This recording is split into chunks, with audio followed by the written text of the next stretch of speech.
সফরে গেছে, তা আগে আসতে হবে না? আগে আসবে হয়তো, আসতে বুঝাই দিতে হবে। এখন গত বছর কটের থেকে কট হয়েছে আসরের পর থেকে। হ্যাঁ,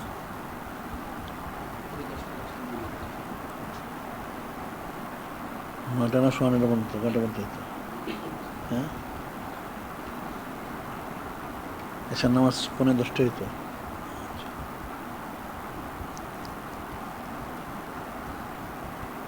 আসর থেকে 9:15 পর্যন্ত।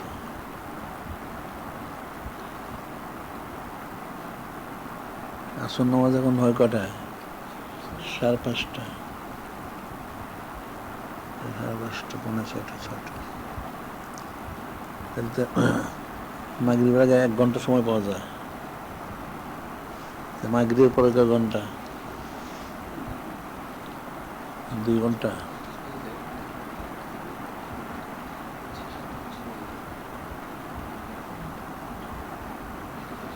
এই 3 ঘন্টা, 3 ঘন্টা কি সবাই হয়? হ্যাঁ, হ্যাঁ,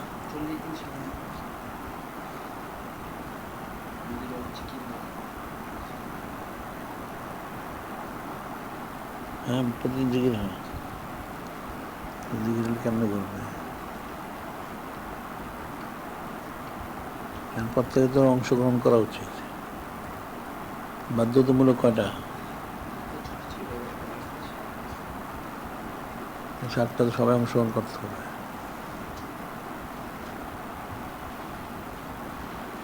এখন নসম নহর সাজরা শরীফ এ তো করতেই হবে, মিলাদ শরীফ, এরপরে কোন শরীফ তেলাওয়াত।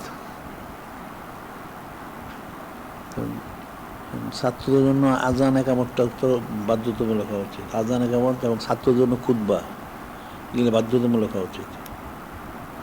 যারা ছাত্র তাদের জন্য আজান একামতটা এটা বাধ্যতামূলক, এবং খুতবাটা। এখন কোরআন শরীফ তেলাওয়াত এটা সব ছাত্রের প্রয়োজন নাই। যারা তেলাওয়াত করতে পারে ভালো, তাদের দরকার নাই। যারা নূতন তাদের দরকার। আর যারা কোরআন শরীফ তেলাওয়াত যাদের মোটামুটি শুদ্ধ আছে এদের দরকার নাই। এদের আজান একামত এবং খুতবা এটা দরকার আছে। আর ওই নূরে মুজাসসাম হাবিবুল্লাহ হুজুর পরিভাষা যেটা, এগুলি মস্য করা উচিত। আর জানাজার নামাজ, জানাজার নামাজটা দরকার।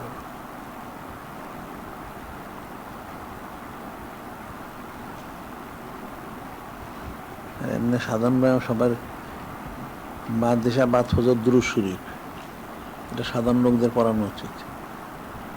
দুরূদ শরীফ এটা শুদ্ধ না।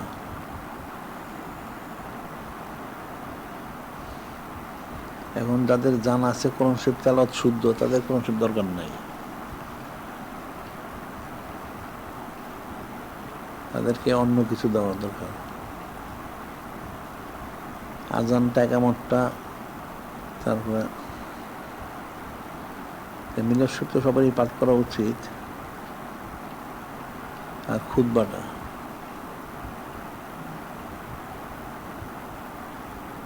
এমনি যারা যদি কেউ ভালো পড়াশোনা করে তার তো পারার কথা, সেটা অভ্যাস করা উচিত খুতবাটা। আর জানাজার নামাজটা,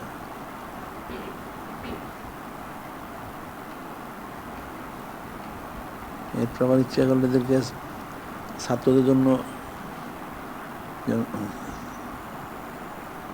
ঈদের নামাজ, ঈদের নামাজের তরতিবটা এটা মুখস্থ বললেই হয়, এটা পড়ানোর কিছু নিজের নামাজ তরতিবটা, যেহেতু এটা ব্যতিক্রম। প্রথম রাকাত কিভাবে, দ্বিতীয় রাকাত কিভাবে। হ্যাঁ,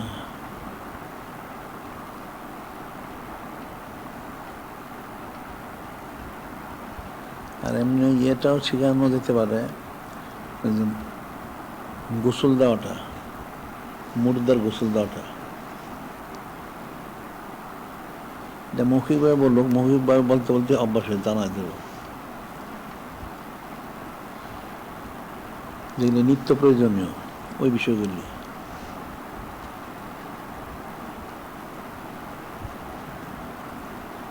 কারণ সবার জন্য সবটা প্রয়োজন নাই, যাদের জন্য যেটা প্রয়োজন সেটা করা উচিত।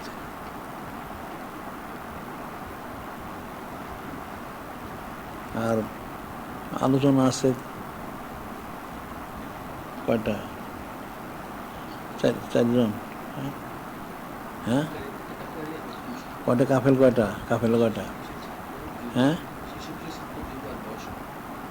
শিশু, ছাত্র, কিশোর।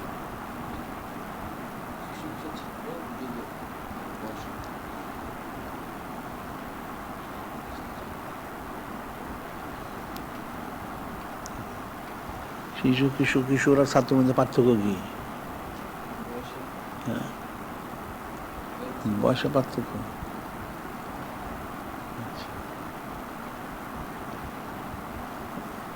আর যুবক আর বয়স্ক পার্থক্য কি? আর যুবক আর বয়স্ক একখান করে দিলেই হয়, একই তো জিনিস। যুবক আর বয়স্ক একটা করে দিলে হয়, তাহলে সময় কম লাগে।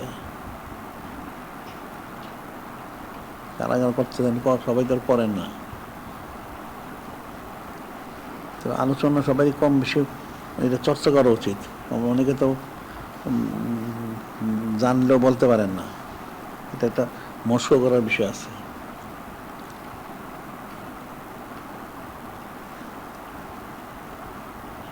আঞ্জুমানে তারা বলতে বলতে তাদের অভ্যাস হওয়া উচিত। এখন অনেকে আঞ্জুমানে গুছায় বলতে পারেন না।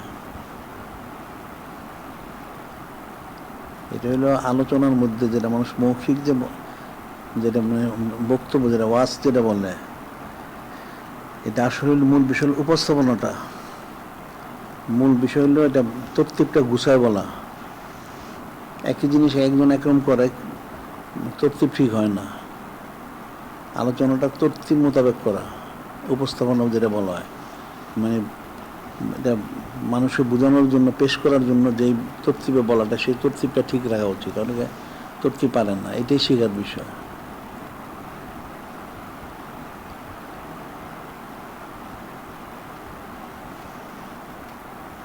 এবং বিশেষ করে যারা ছাত্র এবং আঞ্জুমানের যারা, তাদের তো কতগুলি বিষয় বেশি থাকা উচিত। এমনি বয়স্ক লোক যারা আছে ঠিক আছে, বয়স্ক লোক এদের আযান ইকামতের প্রয়োজন নাই। আর যারা নামাজ পড়ানোর সম্ভাবনা নাই, তাদের খুতবার প্রয়োজন নাই। যারা নামাজ পড়ার সম্ভাবনা আছে তাদের খুতবা দরকার আছে, আযান ইকামত দরকার আছে।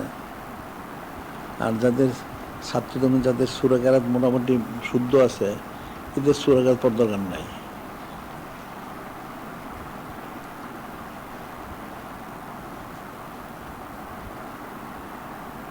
একদম একটা অতিরিক্ত সময় ব্যয় হয়ে গেল। আর এমনি যারা মিলাদ শরীফ সবসময় পড়ায় মশহুর, এদের মিলাদ শরীফ পড়ার দরকার নাই।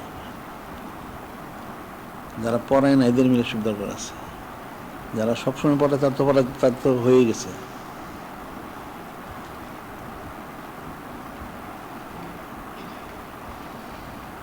এগুলি ছাত্র অনুযায়ী ইয়ে করতে হবে। তবে যেহেতু জানাজার নামাজটা সবাই দরকার, জানাজ তো সবাই পড়ায় না। আর ঈদের নামাজের তরতিবটা বলা উচিত সবাই। নসব নামাজ, সাজরা শরীফ, এগুলো সবাই বলা দরকার আছে। তারপরে মুর্দার গোসলের ব্যাপারটা, এটা জানা থাকা ভালো সবাই। আর এমনি যারা উজু করে, উজুর মাসালা সবাই ঠিক জানে। উজু করে তাইমুম করে কেমনে? তোমরা সবাই জানো তাইমুম কেমনে করে?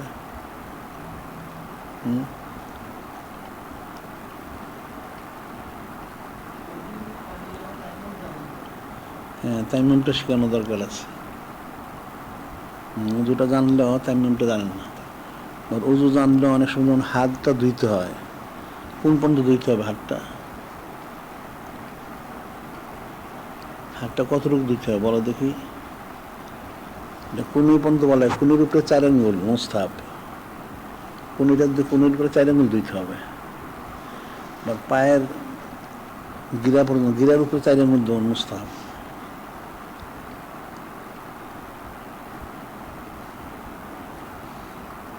তারপর খিলাইল করতে কিভাবে, এইভাবে যে পিছন থেকে খিলাইল করতে হয়। আবার যার দাড়ি আছে, দাড়ি খিলাইল করতে হবে কীভাবে, এই কতগুলো জিনিস শেখানোর দরকার আছে। আবার যাদের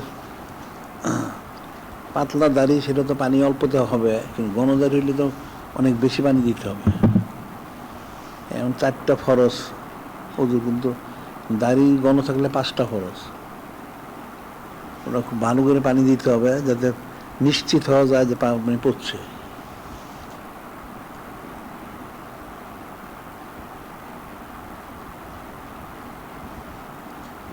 ওযুর মাসালা কিন্তু আলোচনা করলেই হয়, সবাই না হলে একজন ভালো করে আলোচনা করলে শুনলো, একই মজলিসে চলে জিজ্ঞাসা করে তাহলে ফয়সালা করা, তাহলে বেশি সময় লাগে না। তার গোসলের মাসালা, যে সমস্ত শরীরে পানি পৌঁছতে হবে। পানি, বিশেষ করে পানি তো পৌঁছাবে স্বাভাবিক আছে, এখন নাকে পানি দিবে কিভাবে, গড়গড়া করবে কিভাবে, কুলি করবে কিভাবে, এই জিনিসটাও অনেকের স্পষ্ট করা উচিত। বা কানে পানি দিতে হবে কিভাবে, তারপরে ওটা তো নাভির মধ্যে পানি দিতে হয়।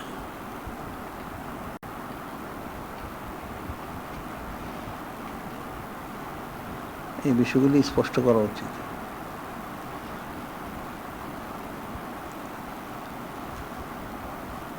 তাইমুমটা হয়তো অনেকের জানা নাও থাকতে পারে, তাইমুমটা শেখানো দরকার আছে।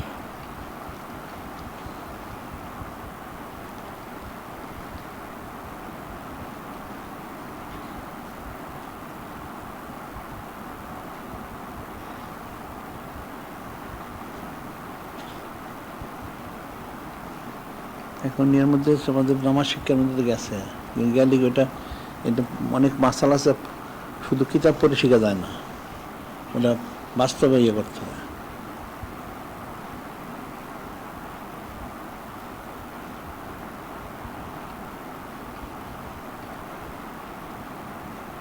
কারণ ওযুর কোনো অঙ্গ শুকনা থাকলে ওযুটা হবে না, বা গোসলের মধ্যে শরীরে কোনো অঙ্গ শুকনা থাকলে গোসল হবে না।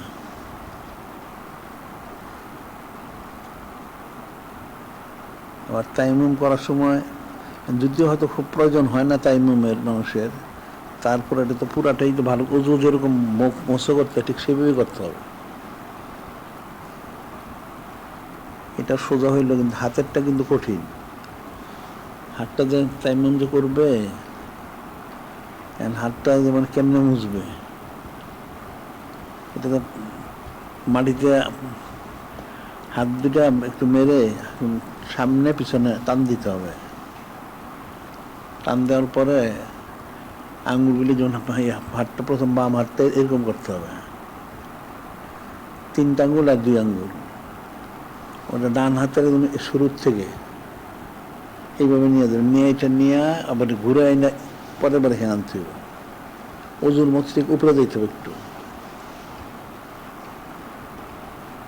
এগুলি সবার একদম বাস্তবে দেখানো দরকার আছে, তাইলে শিখতে পারো। অনেক হয়তো বুঝবেন এমনি, কারণ এই মাসালা হয়তো পড়বে আর জীবন হয়তো তার বাস্তবে আসবে না, হয়তো আর সে জানবেও না। এটা একদম হাতে কলমে এগুলি শেখানো উচিত। তাই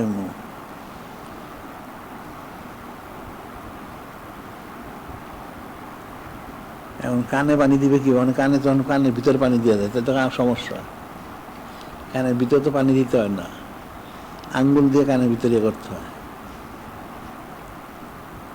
ওদের সময় আঙ্গুল কানের প্যাচগুলি যেভাবে দেয়, এভাবে দিয়া ওইভাবে দিতে হয়।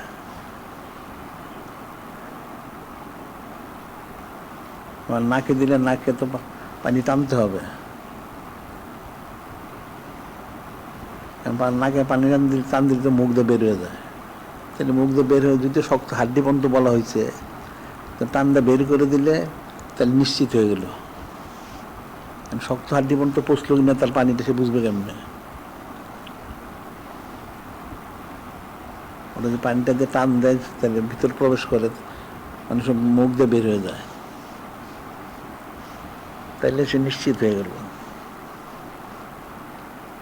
আর গড়গড়া করলে উপরের দিকে তাকায় গড়গড়া করতে হবে, পুরা যতটুকু যাওয়া সম্ভব।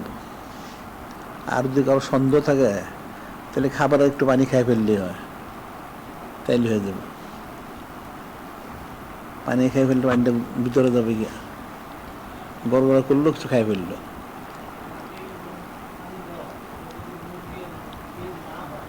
না হোক অসুবিধা নাই, সে বুঝবে যে ভিতরে গেছে, ওই উপলব্ধিটা তার হইতে হবে। এমনি নাক পরিষ্কার থাকলে বেরিয়ে যাবে, নাকের তো মুখ দিয়ে তো ইয়ার সম্পর্ক আছে তো। আর গড়গড়াটা একদম পুরা যতটুকু গড়া পর্যন্ত পৌঁছা সম্ভব পানিটা একটু পৌঁছাইতে হবে।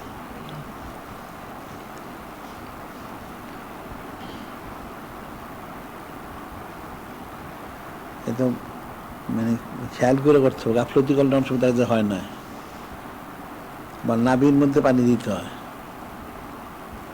এখন নাভিতে আঙ্গুল দিয়ে দিতে হবে,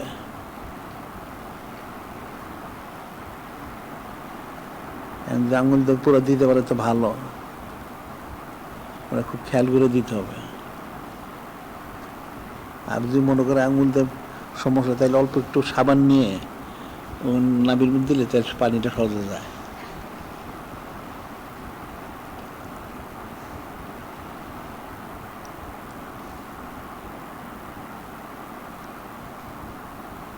কারণ শরীরের তো কোনো অংশ শুকনা থাকতে পারবে না, গোসলের জন্য যেমন ঠিক, আবার ওজুর মধ্যে ওজুর কোনো অঙ্গ শুকনা থাকতে পারবে না।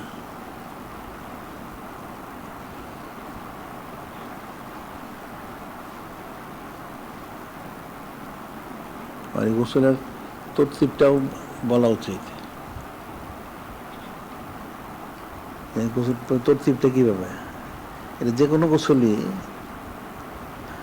যে মাথার থেকে পানি দেওয়া শুরু করতে হবে। যদিও একটা মাছের ডান কাত বাম কাত আছে একটা নিয়ম, তো মূল মাথায় দিলে মাথার ডান দিক থেকে আবার বাম দিকে, মধ্যে ডালটা একটু ডান দিকে ইয়ে করে ডাললেই হয়, তাহলে দুই দিকে গেল। আবার কাত ডান কাত বাম কাত করে মাথায় দেওয়া আছে। আবার গোসলটা একটু অজু করা সুন্নত, অজুটা করে নিতে হবে। তো অজু করলে আবার পাও ধোয়াটা তখন দরকার নাই, অজুর অন্য সব করলো, পা ধুয়েও নিতে পারে, না দিলেও চলে, পরে পা ধুলেও চলে।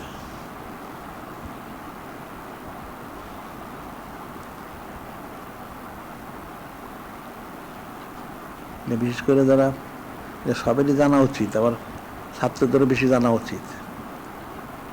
এখন যদি যারা শিখে যারা পরে তালিম দিবে, না জানলে সে তালিম দিতে পারবে না।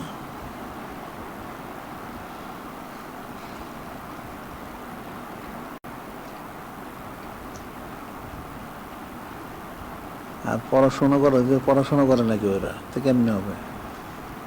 অনেক পড়াশোনা দরকার। এগুলো পড়াশোনা দরকার, এটা হলো কেউ আলোচনা করলে মনোযোগ দিয়ে শোনা দরকার, শুনতে শুনতে জিনিসটা আয়ত্ত হয়। অনেক মনে করেন আমি তো জানা আছে, কিন্তু দেখা যাচ্ছে জিজ্ঞেস করে বলতে পারবে না।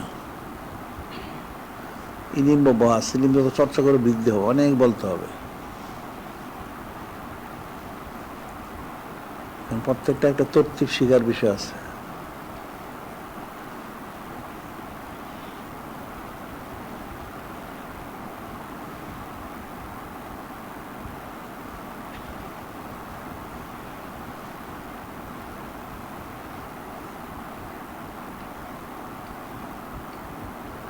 আর যারা আলোচনা করে,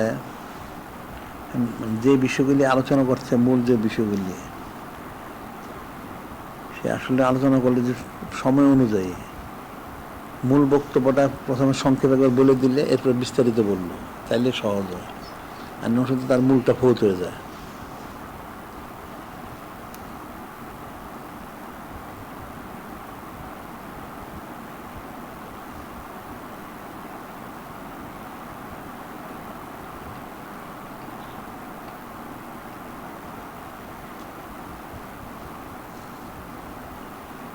আর পরিভাষাটা তো সবাই এখন যদি মুখস্থ না পারে এখন দেখে দেখেই পাঠ করো পরিভাষা। অনেকে পাঠ করতে করতে কিছুদিন আস্তে আস্তে মুখস্থ হয়ে যাবে, একবারে তো মুখস্থ হবে না, আস্তে আস্তে হয়ে যাবে।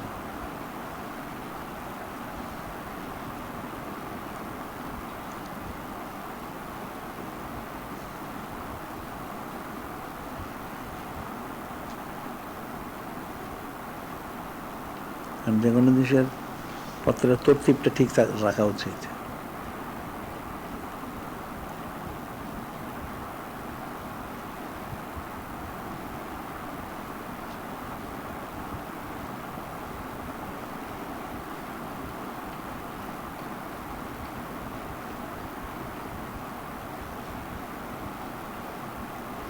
আমার কতগুলি বিষয় আছে, যেমন এরশাক নামাজ কয় রাকাত? এরশাকের নামাজ কয় রাকাত? এরশাক, চাশত, জাওয়াল, আওয়াবিন, তাহাজ্জুদ, তিনি কত রাকাত করে? আওয়াবিন নামাজ হইলাম মূল পড়তে 6 রাকাত, 20 রাকাত পর্যন্ত পড়া যায় আওয়াবিন নামাজ। আর তাহাজ্জুদ নামাজ 12 রাকাত সর্বোচ্চ। তো নূরে মুজাসসাম হাবিবুল্লাহ হুজুর পাক সাল্লাল্লাহু আলাইহি সাধ্য 4-6 রাকাতই পড়তেন বেশি, কখনো 8 রাকাত, সর্বোচ্চ 12 রাকাত, তবে সাধারণত 4 থেকে 6 রাকাত। আর এরশাক নামাজ একটু বেশি পড়া যায়, তবে 4 রাকাত, 2-2-4 রাকাত। চাশতের নামাজ এটা 12 রাকাত পড়া যায়, তবে 2-2-4 রাকাত। আর জাওয়ালের নামাজ এটা হলো এক নিয়তে 4 রাকাত, এক নিয়তে 4 রাকাত। এই জিনিসগুলো জানার দরকার আছে। তো এরশাকটা তো সূর্য যখন উঠলো তখন পড়ার নিয়ম। আর চাশতেরটা আমাদের ইয়েতে দেওয়া হয়েছে, সেটা হলো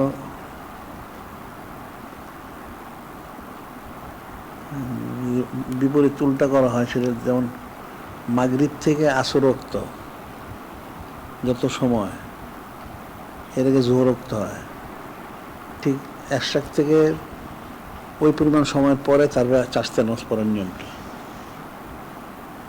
এটা আমাদের ইয়েতে মনে গেছে। মানে মাগরিব নামাজ থেকে আসর নামাজের সময়টা যতটুকু, এরপরে জোহরের সময়টা, এই যে পরিমাণ, এই পরিমাণ সময় এরশাক থেকে পরে তারপর চাশতে নামাজটা পড়তে হবে। আবার চাশতে নামাজটা সূর্য ডালার আগ পর্যন্ত। আবার জাওয়ালের নামাজটা হলো, অর্থাৎ জোহর ওয়াক্ত হয়ে গেলে জোহরের সুন্নত নামাজের আগে 4 রাকাত পড়বে, এটা জাওয়ালের নামাজ, তারপর জোহরের সুন্নত পড়বে। আর আওয়াবিন নামাজ তো মাগরিব পড়ার পরে পড়তে পারে 6 রাকাত। আর তাহাজ্জুদ নামাজ মধ্যরাত্রের পরে, মধ্যরাত্রের পরে সুবহ সাদেকের আগ পর্যন্ত।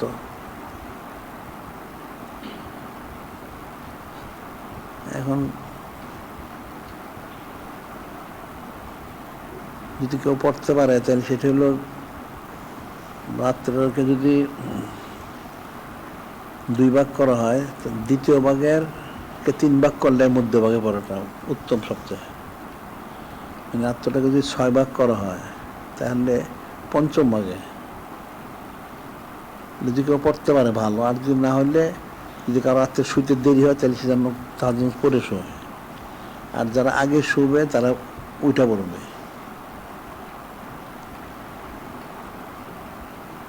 আবু হুরায়রা রাদিয়াল্লাহু তাআলা উনি হাদিস মুখস্থ করতেন। তিনি বললেন, ইয়া রাসূলুল্লাহ, হাবিব আল্লাহ সাল্লাল্লাহু আলাইহি ওয়াসাল্লাম, তো রাত্রে শুইতে দেরি হয়, আমি ঘুম থেকে উঠে তাহাজ্জুদ পড়া অনেক কষ্ট হয়, তো নূরে মুজাসসাম হাবিবুল্লাহ হুজুর পাক সাল্লাল্লাহু আলাইহি ওয়াসাল্লাম বললেন তাহলে আপনি তাহাজ্জুদ নামাজ পড়ে শুয়ে থাকেন, পরে ওইটা ফজর পড়লে হবে অবস্থা অনুযায়ী।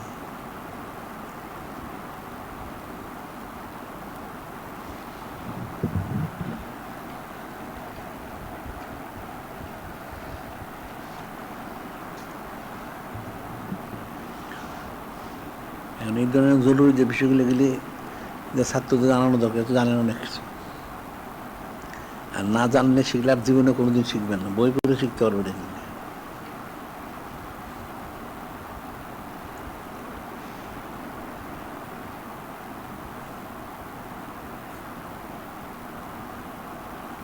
প্রত্যেকটা একটা তরতিব আছে।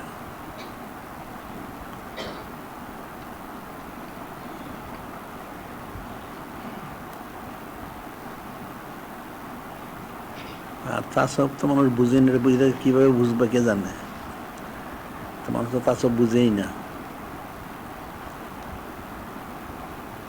তাসব অনেক জিকির আজকার করা উচিত, তাইলে যদি বুঝে। আর সৌদিক থেকে কথা শুনতে শুনতে যাবে, কিন্তু শোনার পথে মানুষ তো বুঝে না, দেখি আমি মানুষ তাসব বুঝে না।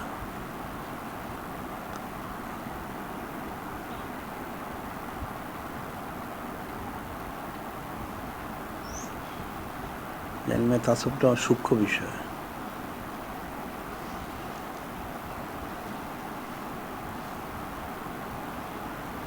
জিকির আজকার করা উচিত, সৌদিক করা উচিত, এবং কথাগুলি বেশি শোনা উচিত। এখন কিতাবাদিতে তাসবের কিতাবে যা আছে যদি বেশি বেশি পড়ে, কিন্তু উল্লেখযোগ্য কিতাবও তো দেখা যায় না।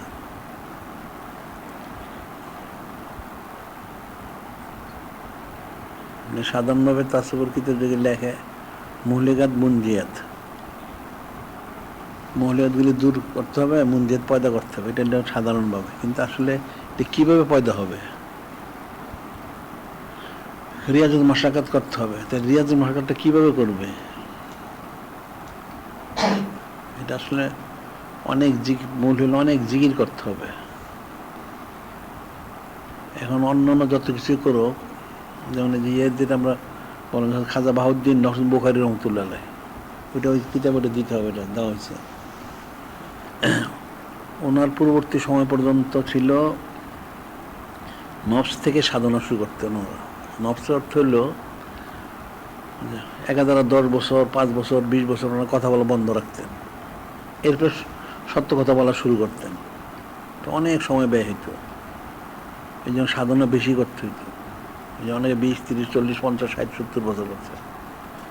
কিন্তু উনি এটা চিন্তা ফিরে করলেন, তিনি বলেন যে আল্লাহ পাকের তো অনেক কষ্ট, দিন দিন মানুষের আয়ু কমতেছে, দুর্বলতা বৃদ্ধি পাচ্ছে। আগেকার আউলিয়া কেরাম যেভাবে সাধনা রিয়াজুল মাশাকাত করছেন, মনে করি সেটা সম্ভব না। তাহলে কি করতে হবে? উনি একাধারে 15 দিন সেজদায় ছিলেন, 15 দিন সেজদায় ছিলেন, শুধু নামাজের সময় নামাজ পড়তেন। যে কীভাবে কী করতেন, তখন আল্লাহ পাক এলামিলকা করালে তো আপনি কাছে উল্টায় দেন, বসুস্থান মোকাদ্দম রপাস্থান, অর্থাৎ আগে ছিল ইসলাহ হয়ে তারপর আল্লাহ সাক্ষাৎ করা, আগেই সাক্ষাৎ করেন। তো হইলো আগে সাক্ষাৎ হইলো যেমন যেটা হাদিস রয়ে গেছে, নূরে মুজাসসাম হাবিবুল্লাহ হুজুর পাক সাল্লাল্লাহু আলাইহি ওয়াসাল্লাম বলছেন যে আমার প্রথম উম্মত শেষ উম্মত একভাবে ইসলাম করবে, মধ্যে ব্যতিক্রম। প্রথম উম্মত সাহাবাই কিরাম রাদিয়াল্লাহু আনহুরা ওইরকম রিয়াজ মাশাকাত করেন নাই। সরাসরি নূরে মুজাসসাম হাবিবুল্লাহ হুজুর পাক সাল্লাল্লাহু আলাইহি ওয়াসাল্লাম সুন্নাত করার কারণে ওনারা যদিও রিয়াজ অনেক বেশি করছেন, কিন্তু সুন্নাত ইখতিয়ার করার কারণে তোমার প্রথম সব হাসিল হয়ে গেছে, এরপরে বরদাস্ত করছেন। আর মধ্যে তো অনেক রিয়াজ মাশাকাত শেষ ঠিক ওই সুন্নত মোড়া ইত্তেবা করার মাধ্যম দিয়ে, সুন্নত মোড়া ইত্তেবা করার মাধ্যম দিয়ে ইসলাম হাসিল করবে। এটাতে সেটাই উনি বলতে তাহলে কী করতে হবে? তাইলে নফসের থেকে শুরু না করে কলবের থেকে জিকির শুরু করতে হবে। কলবের থেকে শুরু করলে সহজ হবে। সেই জন্য উনি তখন সবগুলি পাল্টাই দিলেন যে নফসের থেকে শুরু করে কলবের থেকে শুরু করতে হবে। সেটা আবার পরবর্তী সময় মুজাদ্দিদ আল-সুন্নাতুল ওয়াল উনি আবার সব সত্তরই এগুলি কলবের থেকে করার জন্য করছেন। তো এখন তো সব কলবের থেকেই করে। এখানে কলবের থেকে করা, নফসের থেকে করা হলো আসলে সবক করা তো মূল বিষয় না। নফসটাকে অনেক রিয়াজত মাশাক্কাত করতে হয়, নফসটাকে নিয়ন্ত্রণ করার জন্য। আর কল্পের থেকে যদি করে জিকির অনেক বেশি যদি জিকির করে, তাহলে এমনি আপসাবটা নিয়ন্ত্রণে আসে। কারণ জিকির আল্লাহ পাক ওনার জিকির করতে জিকির একটা তাসির পরে, এই তাসিরটা যে ফয়েজটা উজ্জ্বল নূরটা, এটার কারণে এটা এমনি কবজা হয়ে যায়। আর জিকির না করে আর সৌদ ইখতিয়ার না করে যদি আলাদাভাবে সে একা একা অনেক সাধনা করে, অনেক সময়ের ব্যাপার, পারবে না সহজে। এই জন্য সুন্নত বা ইত্তেবা যদি করে ঠিক মতো, আর সৌদ ইখতিয়ার করে জিকিরটা ঠিক মতো করে, তাহলে অল্পতে তরক্কি লাভ করবে। এরপরে তো আরও জিনিস দরকার আছে, আকিদার ব্যাপার আছে, হোসনে জন আছে, আদব শরবত আছে, মহব্বত আছে, অনেক কিছু আছে। যদি সেভাবে করতে পারে তাইলে হবে। পূর্ণ ফানা হওয়া, পূর্ণ বাঁকা হওয়া। এই যেমন অনেকের আছে, খাজা সাহেব রহমতুল্লাহ যে ঘটনা অকেয়াটা, উনি বায়াত গ্রহণ করলেন, সবক দেওয়া হইল, মোটামুটি অবস্থা পৌঁছলেন। তো ওনার যিনি শায়েখ হযরত ওসমান বলল, ঠিক আছে আপনার তো সবক হয়েছে, এখন আপনাকে আমি মক্কা শরীফ বন্ধু নিয়ে যাবো কবুল করার জন্য। তো মক্কা শরীফ নিয়ে গেলেন। এখন মক্কা শরীফে তাও জিয়ারত সব যাই করার সব করে দোয়া করলেন যে আল্লাহ পাক আমি তো আনছি ওনাকে, আপনি কবুল করেন মঈনুদ্দিনকে।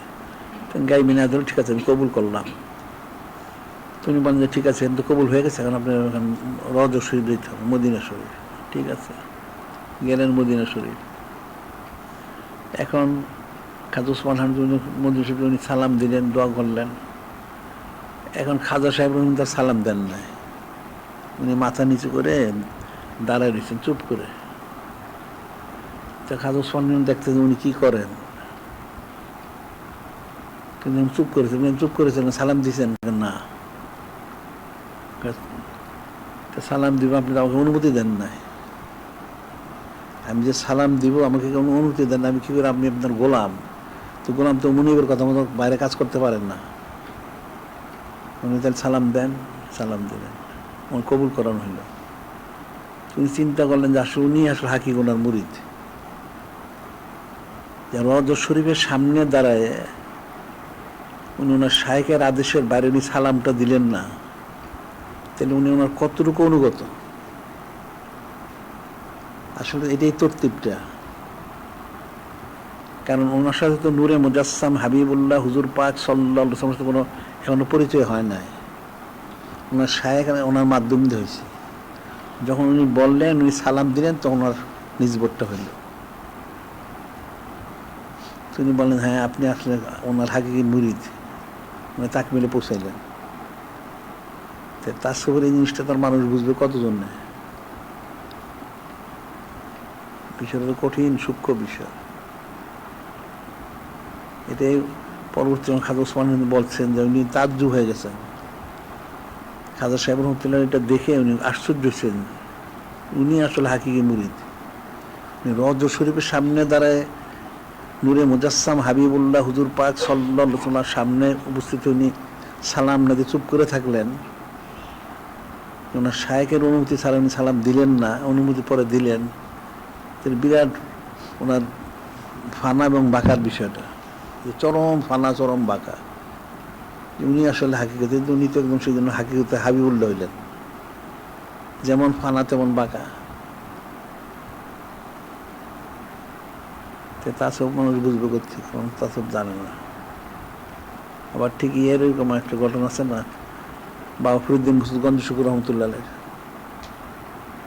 ফার্সি ভাষায় বাবা বলা হয় যারা পাহাড়ে সাধনা করে, গুহায় যারা গুহাতে সাধনা করে তাদেরকে ফার্সি ভাষায় বাবা বলা হয়। তো উনি ওনার শায়েখ খাজা বখতিয়ার নির্দেশে উনি পাহাড়ে গুহায় সাধনা করতেন। তো সাধনা করতেছেন, তাই একদিন যখন খাজা সাহেব রহমতুল্লাহ গেলেন ওখানে, খাজা বক্তির কাহিনী রহমতের কাছে গেলেন, উনি ওনার খোঁজ খবর নেওয়ার জন্য। তখন উনি বললেন যে একটা আমার মুরিদ আছে, সে পাহাড়ের সাধনা করে, আপনি দয়া করে তাই কিছু ফয়সালা যদি দিতেন। যে ঠিক আছে চলেন। তো খাজা সাহেব রহমতুল্লাহ আসলেন। তো ফরিদুল মজবুর তো সাধনায় মজবুর, অনেক দুর্বল হয়ে গেছেন, উনি দাঁড়াইতে পারলেন না, উনি হাঁটু দিয়ে থাকলেন। উনি বললেন আমার দাঁড়ানো শক্তি নেই, আমাকে দাঁড়ানো উচিত ছিল, উনি হাঁটু দিয়ে রইলেন। তখন খাজা বক্তি বললেন যে আপনার দাদা পীর সাহেব উনি কদমবুসি করেন, কদমবুসি করেন, কদম উনি যে ওনার খাজা বক্তির উনি কদমবুসি করলেন একবার, দুইবার, তিনবার। উনি একটু হইলেন, গোসা করলেন, আপনি করেন কি, আমার শায়েখ ওনার সামনে আপনি আমার কদমবুসি করেন, আপনি ওনাকে করেন। উনি বললেন যে আমার সম্মানিত শায়েখ, আমি তো আপনার 2 কদম ছাড়া কিছুই দেখি না, তাই আমি কার কদমবুসি করবো, আমি তো আপনার 2 কদম মোবারক ছাড়া কিছু দেখি না চোখে। তখন খাজা সাহেব, হ্যাঁ ঠিক আছে, উপযুক্ত মুরিদ, আপনি এখনই খেলাফত দিয়ে দেন। বাস পাখি 1 কদম আরশে, 1 কদম জমিনে। এই যে ফানা বাঁকার বিষয়টা,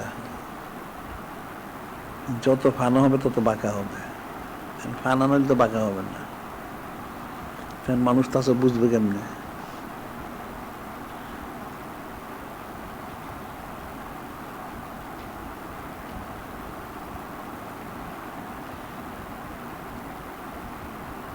তা সব প্রধান সূক্ষ্ম বিষয়।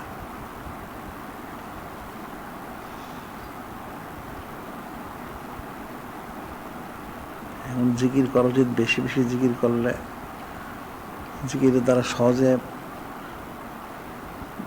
নষ্ট নিয়ন্ত্রিত হয়।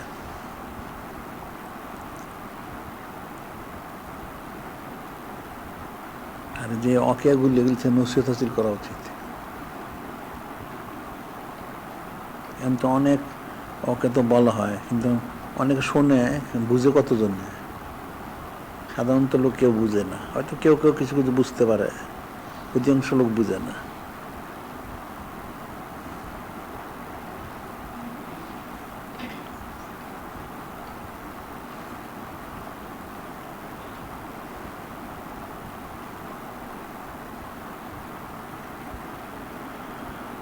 এখন তিনি আর কি কথা আছে, তাহলে মাহফিলের প্রস্তুতি গ্রহণ করতে পার, ওই ছাপানোর ব্যবস্থা করতে হবে।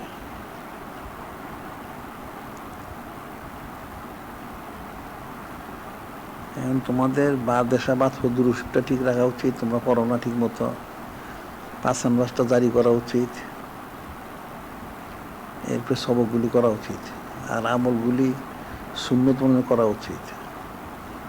তোমরা তো সুন্নতগুলি সহজে জানতে পারতেছ, অনেক লোক তো বাইরে যারা আলেম যারা, তারাও সুন্নত জানে না, আমল করবে করতে। অনেক বড় বড় আলেম দেখবে এখন সুন্নত জানেন না।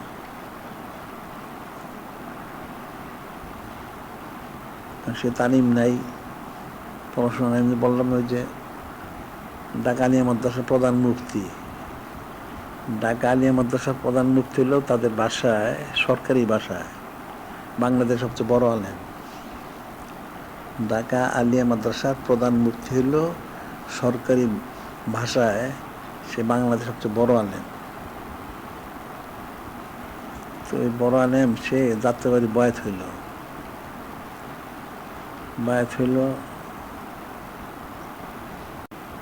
এখন আসা যাওয়া করে। একদিন এক লোক দাওয়াত দিল, যাত্রাবাড়ি শায়েখ বললেন ওই মুফতি সাহেব চলেন, তা আমাকে বললেন যে মুফতি সাহেবের সাথে রাখার জন্য। আমি কাছে ঠিক আছে, তা আমার সাথেই ছিল। তো বাড়িতে যাওয়া হলো দাওয়াতে। এখন দাওয়াতে বা খাবারের ব্যবস্থা করছি, সব ঠিকঠাক মতো করছে। তো লোকটাকে আমি আমার পাশে বসাইছি, খাওয়া শুরু করছে। আমি দেখি কীভাবে খায়, সব এলোমেলো খায়। তরকারি একদিকে, ভাত একদিকে, পোলাও একদিকে, গোস্ত একদিকে, সব ছড়ানো ছিটানো। তাই আমি জিজ্ঞাসা করলাম, কীভাবে খান এটা? খাওয়ার সুন্নত জানেন না? কারণ আমি জানি না। খাবারের সুন্নত জানেন না? এত বড় মুফতি। কারণ আমরা তো এগুলি শিখি নাই। লোকটা সত্য কথা স্বীকার করছে। আমি পরে তার শিখাইলাম যেটা এইভাবে পোলাও দিয়েছিল, পোলাওটা এখানে রাখেন, তরকারি সামনে এখানে রাখেন, ডান দিকে সামনের থেকে শুরু করতে হয়। তরকারি যদি বেশি হয়ে টেনে সামনে এনে মাখতে হয়, তারপর খাইতে হয়। পরে তার শিখাইলাম, শিখলো। তো এই যে বিষয়টা আমার বলার উদ্দেশ্য হইল যে মানুষ তো সুন্নত তোমরা জানে না, যত বড় আলিমই হোক সে। কিন্তু এখন এখানে তোমরা যারা তোমরা সহজে জানতে পারতেছ, এটা কিন্তু সহজ মনে করো না। তোমরা মালে মুফতে কদরে নিস, বিনা কোশিশে পাও বিধে কদরটা বুঝো না। কিন্তু অনেক বড় বড় আমি জিজ্ঞাসা করতে, অনেক সুন্নতি তারা জানে না। এই যে সাধারণ টুপি পরিধান করে মানুষ, টুপি পরে, টুপির সুন্নতি তো জানেন না। সাধারণ একটা বিষয়। একটা নালাইন পরে, নালাইন ওই যে স্যান্ডেল বলে, এটা সুন্নি তো জানে না। অনেক কিছু জানে না।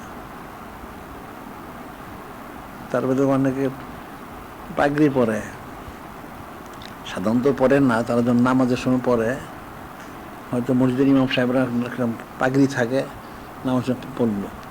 কিন্তু পাগড়ির যে সিমলাটা যেটা বা সামলা যেটাই বলে, এটা যে কতটুকটা ওইটাই জানে না। অনেক লম্বা, কোমরের নিচে নেমে গেছে, যে কতটুক থাকতো ওইটা তারা জানে না। এরকম অনেক কিছু আছে, অনেক সুন্নতি অনেকেই জানে না। এখন তো আমরা তো এখানে মোটামুটি সমস্ত সুন্নতগুলি মানুষকে ইয়ে করতেছি। পাগড়ি কীভাবে পড়তে হয়, নিজে খারিজগুলি তখন চুচেরা কিলো আমার বুঝে ফটো, এই সমস্ত খারিজগুলি পাগড়ি আমার থেকে শিখছি। এই তবলিগুলোগুলি সবগুলি এগুলি পাগড়ি পড়তে জানেন না। এই কাকরাইল থেকে তাদের মুরব্বগুলি এসে আমরা শিখছে। এই চামলা ছাড়া ওই যে ফজলু করিম, এর লোকগুলি এসে আমার কাছে পাগড়ি পড়া শিখে গেছে। তারপরে ওই দেবন্দিগুলি, এগুলি তো আসলে কেউ পাগড়ি পড়া জানে না, খালি এরকম পেঁচায় তারা। পরে তাদেরকে পাগড়ি পড়া শিখেছি। এখন ওগুলি এখন আমার বিরুদ্ধে ফতোয়া দেয়।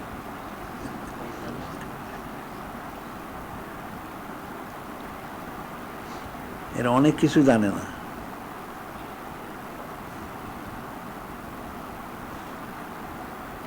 পাগড়ি রুমাল পড়তে কিভাবে পড়তে এটাও জানেন অনেকে।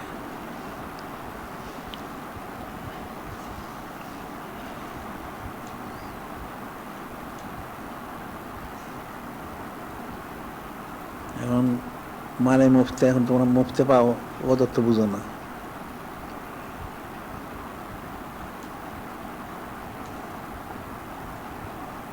আমরা এখানে আন্তর্জাতিক শূন্য প্রচার কেন্দ্র করার কারণে মানুষ তো অনেক শূন্য জানতে পারতেছে, আগে থেকে আমরা জানতো না এগুলো।